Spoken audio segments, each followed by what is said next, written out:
കർക്കിടക മാസം തുടങ്ങിയാൽ പിന്നെ നിർത്താതെ മഴയായിരിക്കും.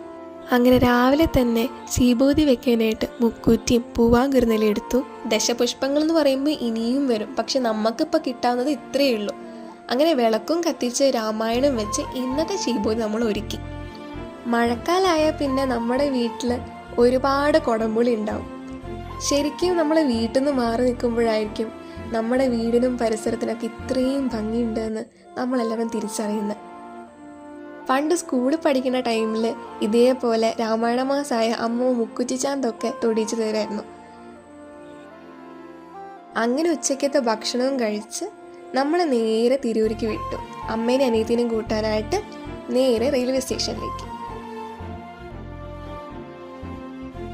അവിടുന്ന് നേരെ തിരൂരിലെ വളരെ ഫേമസ് ആയിട്ടുള്ള വെജിറ്റേറിയൻ ഹോട്ടലായ ഗണപതി ഭവനിൽ നിന്നും മസാല ദോശയും കഴിച്ച് നേരെ പിന്നെ വീട്ടിലേക്ക്. അപ്പോൾ അത്രയേ ഉള്ളൂ ഇന്നത്തെ വിശേഷം. ബൈ.